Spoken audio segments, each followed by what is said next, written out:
Tonight, Victoria declares a state of emergency as the World Health Organization officially makes COVID-19 a global pandemic.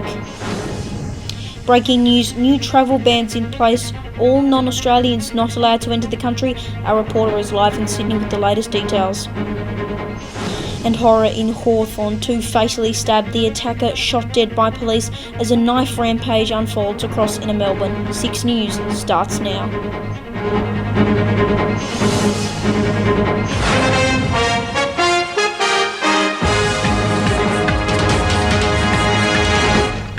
Good evening, we have the latest information on the COVID-19 outbreak tonight, from what's happening overseas to the latest information back home. As we go to air, Daniel Andrews has officially placed Victoria in a state of emergency. Supermarkets are continuing to put limits on products with the exception of some non-essential items, and the amount of cases in Australia has risen to nearly 400. Our reporter Jack Hahn is live in Sydney with the latest on this developing story. Jack, what's the latest? Leo, this story just keeps changing hour by hour, minute by minute, but in an unprecedented series of events last Thursday, the Prime Minister announced to the country that all travel into Australia by non-Australian citizens will be banned. If you are not Australian, you will not be allowed in the country. That sent shockwaves right around the world as the coronavirus just keeps worsening. The toll on the economy and the toll on people is just quite stunning and shocking. We are having to change our daily lives in ways we never thought we would have to. The Prime Minister reminding people that it is very important that they abide by what is called social distancing by keeping 1.5 metres away from people at all times, and that is to flatten the curve of cases. The problem and the fear is that if the cases rise too quickly, it will rise beyond the capability of the hospitals and people might die. Yeah, Jack, thank you for that. We're going to have to leave you now for a live press conference with Prime Minister Scott Morrison. That's in Canberra, courtesy of Sky News. Let's go to that right now. The reason for this decision is consistent with the decisions we've already made on this issue, and that is we now have around 80% of the cases we have in Australia that are either a result of someone who has contracted the virus overseas or someone who has had a direct contact with someone who has returned from overseas. So the overwhelming proportion of cases in Australia have been imported. That was the Prime Minister speaking in Canberra on the new travel bans. Back to Jack Hahn in Sydney. Jack, there have been some high-profile cases. Many high-profile cases, Leo. Peter Dutton, the Home Affairs Minister, tested positive to coronavirus, and that sent shockwaves right around Canberra, as you could imagine. He also met with the President's daughter.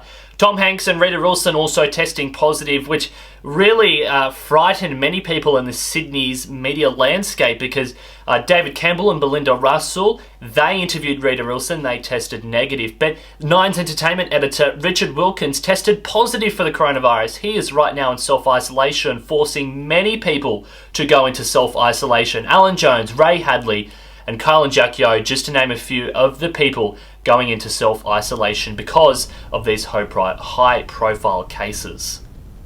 Worrying times ahead. Jack Hahn in Sydney, thank you. For the first time in around a century, traditional Anzac Day ceremonies across the country have been cancelled. The ceremonies will now be held with no public attendance or in extreme measures completely cancelled on April 25 in cities and suburbs across the country. Australians are still being urged to pay their respects by tuning in on radio, television or via social media. The RSL is in talks about the future of major national events. Now to the other main story tonight, horror in Hawthorn as a man goes on a stabbing rampage, killing 2 people before he was shot dead by police.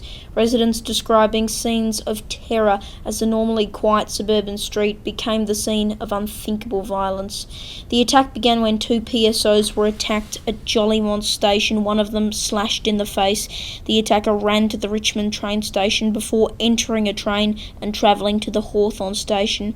He walked to Coppin Grove in Hawthorn, stabbing 2 women, leaving their car. One of them killed, the other left with serious injuries. He then stabbed another person in Cotham Road Q, killing him, but not before he called 000. Police eventually shot the attacker dead in Walton Street Q.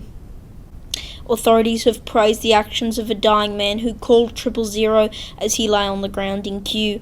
Officers gave the man CPR, but the 59-year-old died shortly afterwards in hospital. This is what the Assistant Commissioner told reporters.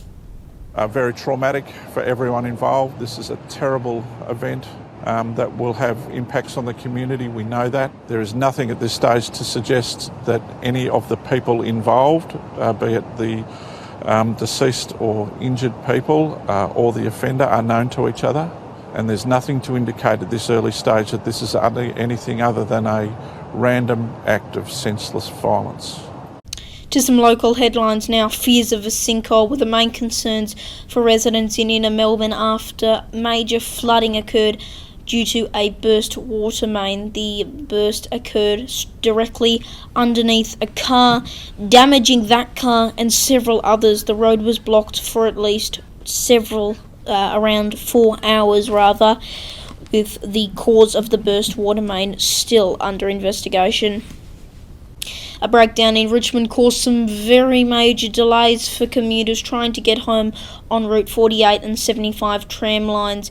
A tram broke down at Coppin Station while the trams eventually started moving. It didn't last long, with another breakdown on Church Street. All passengers were asked to disembark, with some commuters waiting for over an hour. 6 trams were banked up behind the one that was broken down. Yarra Trams have since apologised for the incident. Now to the weather in Hawthorn. 18 and cloudy on Monday, sunny on Thursday and a chance of a shower on the weekend. In Richmond, scattered thunderstorms for Tuesday, mild conditions throughout the week.